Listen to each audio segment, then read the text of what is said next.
The Poetry Center, bringing poetry to Patterson since 1980 at Passaic County Community College.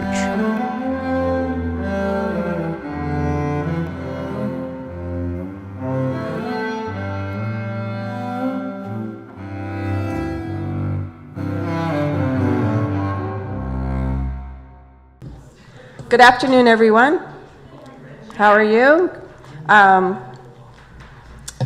Welcome to Passaic County Community College Poetry Center. My name is Christine Redmond-Waldeyer, and I'm honored to be stepping into the role of Poetry Director.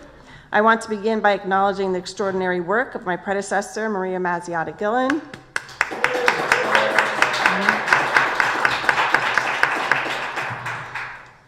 Her vision built this center into a nationally respected home for poetry.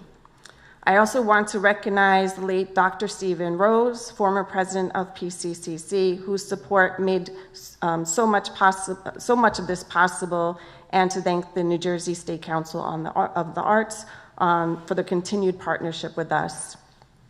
Please be sure to join us for upcoming events. We have the 5th presidential inaugural poet, Richard Blanco, here, as well as Antonio Rodriguez next weekend, next Saturday, so please be sure to join us. And I would also like to say we are very proud to host the Laura Boss Poetry Foundation today and are grateful you are here to celebrate. Thank you.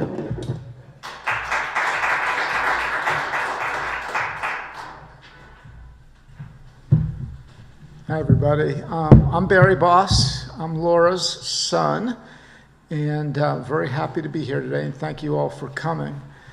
For those of you who didn't know my mother, she died on April 9th, 2021, from pancreatic cancer.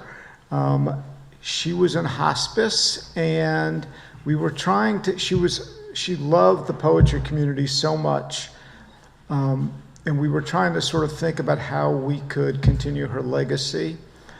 And I suggested to her that why don't we start a foundation, because she had published the magazine Lips, and I thought we could maybe have an award or do something along those lines. And she, in her typical way, said, "Oh, no, that would be too much trouble. Don't do that."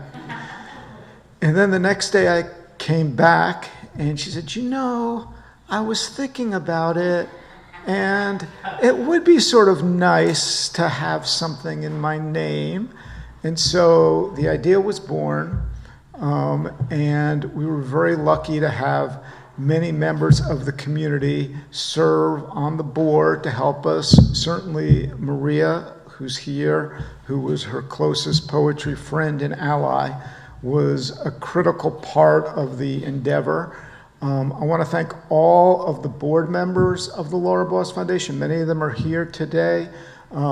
Maria, Ken Ronkowitz, Jim Gwynn, who took over publication of Lips for her. And she really trusted Jim quite a bit because that was her baby for many years.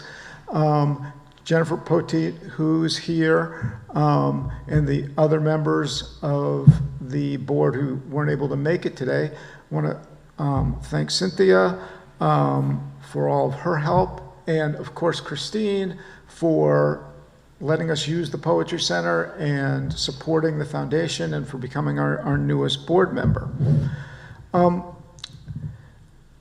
always think about, with my mother, she loved poetry. She didn't really start writing it till she was about 40 years old, although she would say I always was interested in poetry. She didn't really become a poet till she was 40.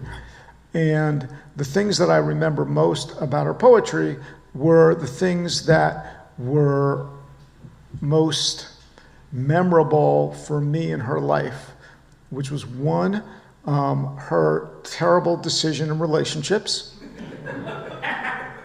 2, her unbelievably, and any of you who knew her, and Joe can attest to this, her driving was absolutely terrible. Every time you got in a car with her, it was you were risking your life. And she's got several poems about this where she would ferry around very famous poets, give them rides back from readings, and they would leave the car and say they were never going to drive with her again. The foundation is something that is obviously a labor of love for me, and I just want to thank everybody for coming. You can support it. Thanks to Ken, we've got an online presence, a social media presence. We're able to continue it based on contributions from poets and from the community. I want to especially thank New York Quarterly, which as part of, which has agreed to fund the publication of the book every year for the award winner. And I want to thank Joe Weil for, my mother absolutely loved Joe and loved his poetry. And I know she would just be so honored that you agreed to judge the contest. So thank you very much. And of course, congratulations to Rae Hall for an incredible book and for taking the time to schlep up here from Southwest Virginia in this terrible weather. And thank you all for coming. And I'll turn it over, I think, Joe.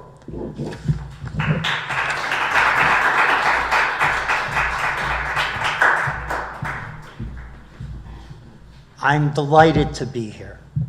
Especially, I feel Laura's spirit seeing her on the TV is so wonderful. She would pull over. She would always give herself 3 hours lost time because besides being a horrible driver, she and I were both helpless when it came to getting lost, even if a GPS she'd somehow get. And she would have candy bars. And I would see her and I'd pull over and I'd sit in her car for a while and we'd eat candy bars together on our way to different Dodge shops. Loved Laura. Loved this book, by the way. This was a pleasure to read, not once, but about 4 times, because I had to make a decision. I'll just read what I said on the back here, but I just want to say that it feels so good to award a poet who I didn't know anything about her biography. I didn't know anything about your biography. I didn't know where you'd been published or anything like that. I just knew the writing. And I'm very pleased to see I picked a winner here. Okay, so here we are. What I found triumphant about Neither Are Crows is the humility, accuracy, and sometimes gentle, sometimes dark humor of the poems. There isn't any showing off. Well, maybe a little. And yet there is subtle and constant trickery of the best sort. The poems remind me of the work of Robert Francis. By the way, I love Robert Francis, so that's in their attention to detail and sound. Though the world they describe is nothing like his rural Andover. The people in the landscape are one. They grow out of each other, out of the flatlands and prairies. Take these lines from the tender elegy to the speaker's parents. Where my father was stable and solid, the ground. My mother was the lightning rod, a lure for the electric and the live. And I was the wire that bonded them, that kept the house from catching fire. In every poem, these sorts of moments occur. The book is held together by allusions to the Wizard of Oz. And that conceit, a literary conceit, is fully justified. It doesn't seem like a conceit. It seems integral to the book. All right, Rae Hall deals superbly with both the mythos and reality of her Midwestern landscape. Not a single poem in Neither Are Crows is unnecessary. Not a single poem fails to give pleasure. Rae.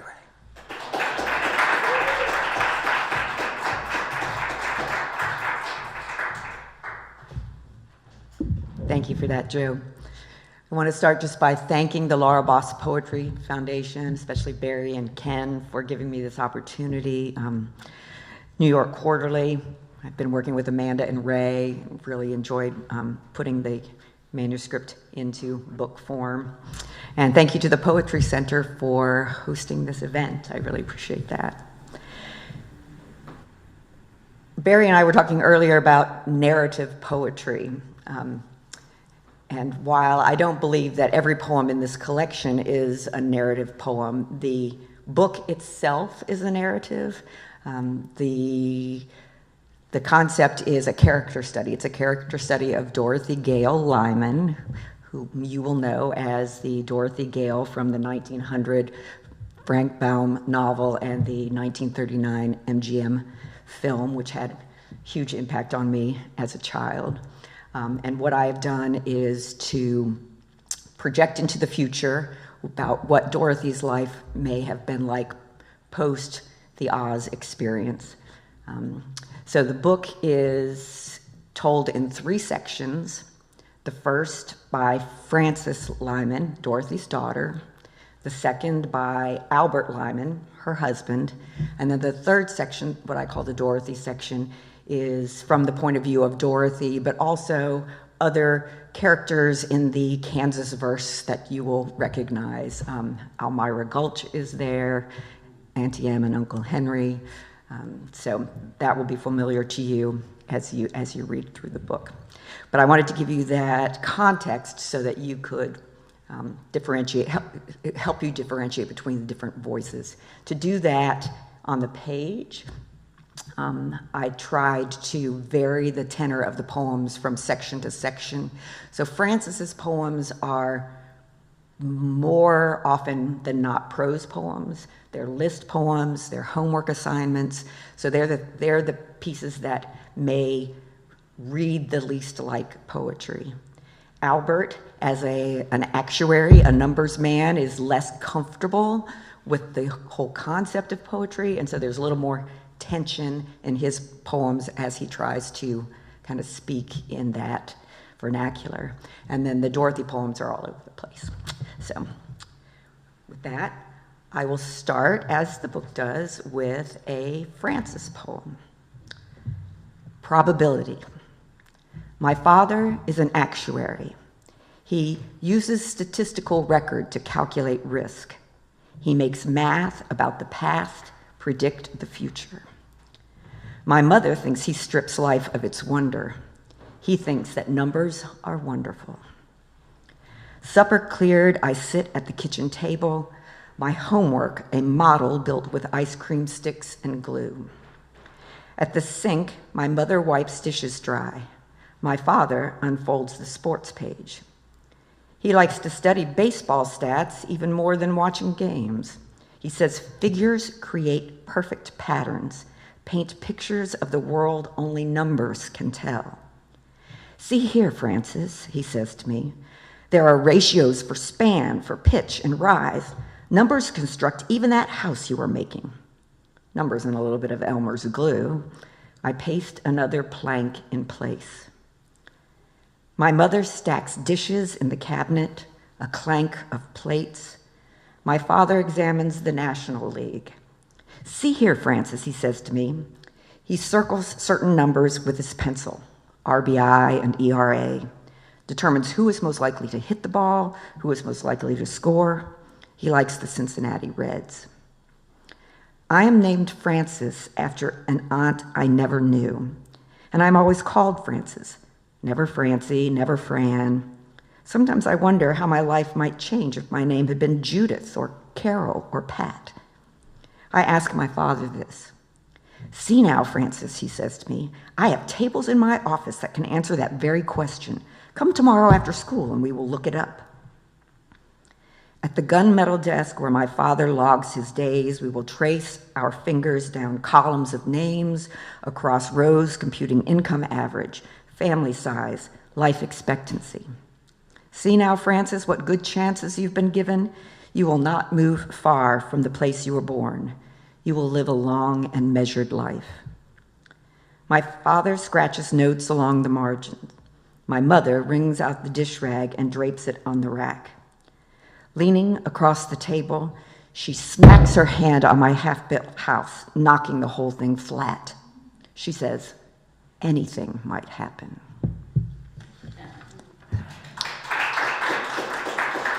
And so I'll let you in on a little, I guess in video games they're called Easter eggs. But Frances is Judy Garland's actual name, Frances Gumm. And so when Frances is considering whether or not she would have had a different life if her name had been Judith, that's a reference to my favorite film. This is also a Frances poem, Keepsake. If I had a dressing table, I would fit it with a gathered skirt of minted green dots mint green dotted Swiss. If there were a mirror hinged in back, I would tape up pictures of Elvis cut from glossy magazines, not a faded photograph of people on a farm. If there were combs and brushes on a painted china tray, the handles would be bone or pearl, not plastic grained to look like wood. If I kept a little cedar box at the bottom of the left-hand drawer, I would string its tiny key around my neck. The box would hold the most valuable things: the medal I won for penmanship, my Granny Lyman's signet ring, not the scraps my mother saves, some rotting straw, a rusty screw, a knotted lock of fur. And this is from Albert: to have, to hold, to lack. Your days kaleidoscoped in ways that made my head spin. Still, I craved you like a drug, a rug pulled out from under platitudes and habits of mind. My skin hummed at your touch. Straight spun to spiral, grays became green, half smiles bloomed into booming laughs that nearly split the gut.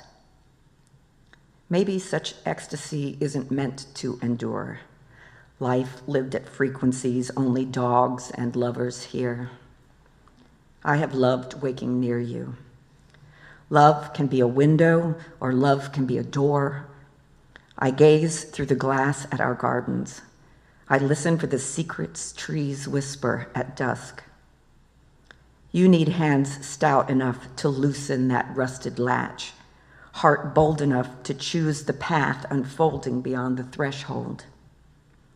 You'll want more than this man of straw.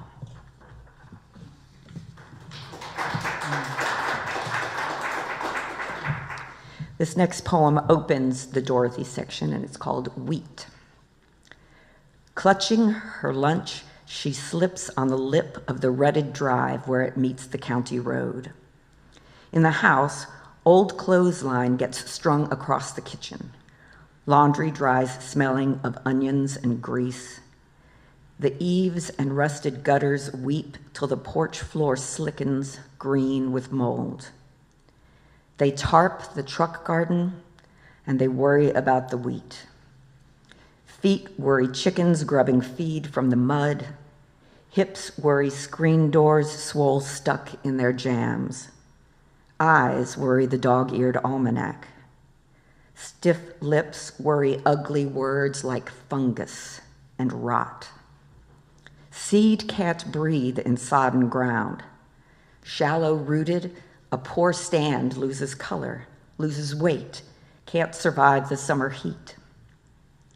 A child can't breathe through pillow ticking soused with grief, hiccups tripping on the lump in her throat. The school bus stops, wet and yellow as the yolk of an egg. She drips into an empty seat, her face framed in the driver's mirror, wan and thin. She wrings out the hem of the gingham dress that doesn't reach her knees, dress with a hole in its pocket so any penny or penny candy or loose button is lost, a hole with no mother to mend it.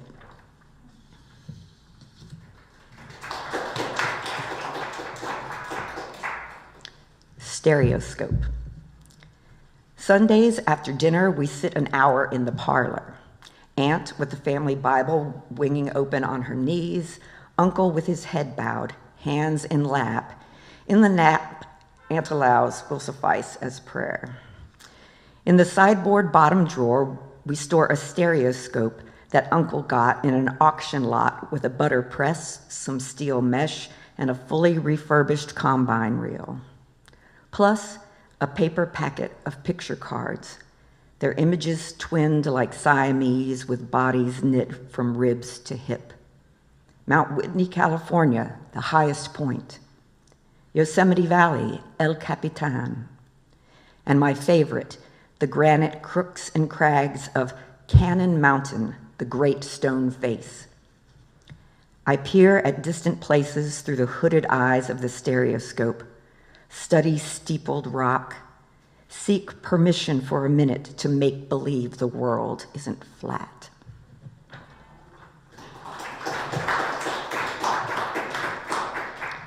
So Dorothy's section of the book really attempts to evoke the landscape and the agrarian lifestyle of early 20th century Kansas.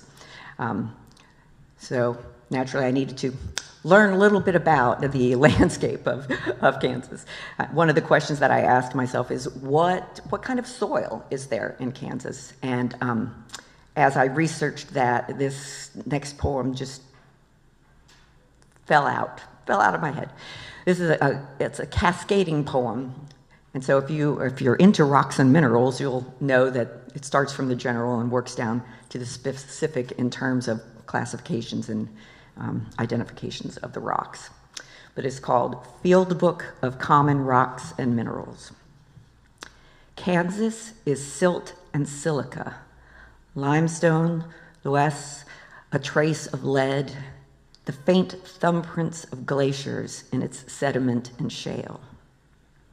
Chalcedony occurs in cavities, coats surfaces and seams.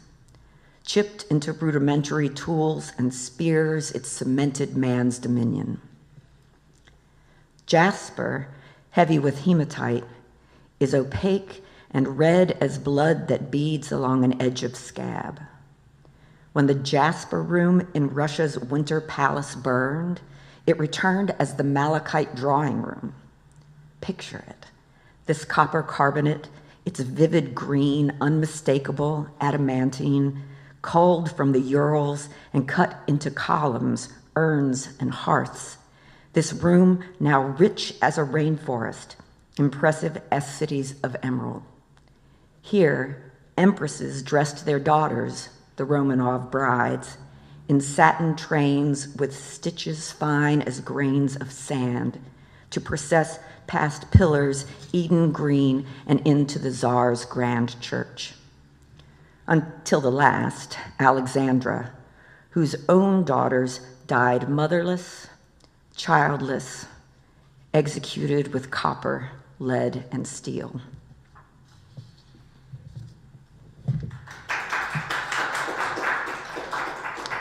You can't have a book about Oz without having a poem entitled No Place Like Home, so that's this one. No Place Like Home. A childless aunt is not a mother. A spare room is not a child's room. A spoonful of ipecac is never tender. Photographs on the bureau are not memories. A dog can be a confidant, but not the way a sister is, who braids your hair and shares her shoes and tells on a boy she might have kissed one spring in the old storm cellar. Scarecrows aren't playmates, neither are crows.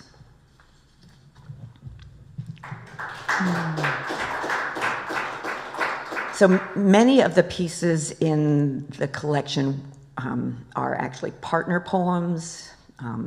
So for example, earliest memories in the Francis section partners with rounding to the nearest whole number in the Albert section. Buster Brown, a Francis poem, pairs with Roar Bob Buck's department store in the Dorothy section. So the last two poems that I will read are partner poems of this type. The first is an Albert poem. It's called Lay of the Land. I know that you felt stunted in the landscape of your youth, a butterfly pinned to mounting board of lowland and champagne. Pressed beneath slabs of faded sky, your prairies splayed, flatter yet once the cyclone hit. Corn stubble, barn rubble, tracks scrubbed of purpose and left for scrap. You yearned for buttes and dunes and crags, for towering trees. But here in Appalachia, with our evergreens and oaks, our elbow jut of mountain and hip swell of hill, expectations get constricted, steps obscured. I envy the unobstructed horizon where you can see what's coming.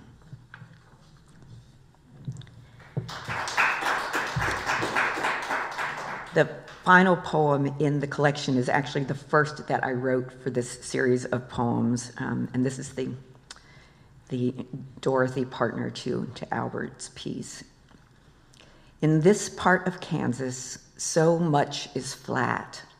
Prairie giving way to plains, roads rolled level, even colors pressed to monochrome, pale as the plains of my father's face known only to me in photograph.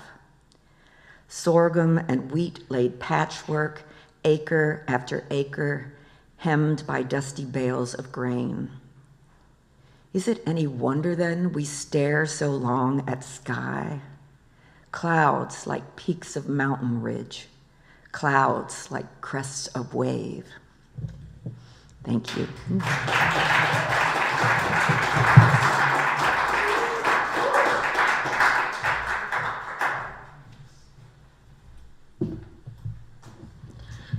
Hi, I'm Ken Ronquist. I'm one of the board members for the foundation, and we just wanted to say a little bit about some of our finalists who are not appearing today, but we'd like to give them credit. We had 3 finalists who we knew would not be able to come here, but I want to mention their names and their manuscripts. Sarah Ann Stinnett, her manuscript was The Hard Problem. Daniel Donahue, who actually was a finalist twice now, for his book, Row Home in Flickering Light, and Colleen Zubik for her manuscript, Bird Mnemonic. Now, 2 of our finalists thought they were going to be able to make it today, and both ended up not being able to make it last minute. But I'm going to talk a little bit about one of them, and Jennifer Poteet, who's a poet and also a board member, is going to talk about the other one. Michael Montlack is one of our finalists. He's the editor of the Lamba finalist essay anthology, My Diva, 65 Gay Men on the Women Who Inspire Them. He's also has several poetry collections, and an interesting connection here is 2 of his books, Cool Limbo and Daddy, are published by NYQ Books, who is our publishing sponsor, which I think is a nice coincidence. We should mention that when we read the manuscripts and when Joe or any of the final judges read the manuscripts, we read blindly. We don't know if this person has 10 books or no books or is famous or not famous. Everything is read blindly. So I think that's important, and I think it's a great thing that we do that. Also, he teaches at NYU and CUNY City College in New York City, where he lives. And his finalist manuscript, which is Cosmic Idiot, has been picked up and will be published by Saturnalia. And I'll just mention, too, that a good number of our finalists have had their books published by other people, which makes me feel like we're picking good books. And, you know, as Joe has said, he had to select from them, and he had to pick 6, and, you know, he liked all of them. So, okay, Jennifer is going to say a little bit about another one of our finalists.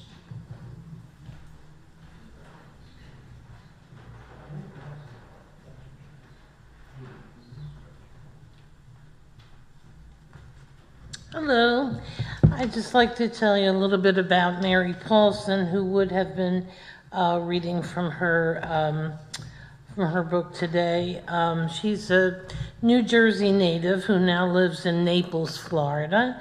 Her poetry has appeared in a range of publications, including Sparks of Calliope, The Pomegranate London, Vane Magazine, Hare's Paw, Cathexis Northwest Press, Fevers of the Mind, the Gyroscope Review, Thimblelit Magazine, Nerve Cowboy, and others. Her debut chapbook, Paint the Window Open, was published by Kelsey Publishing in 2021. Thank you.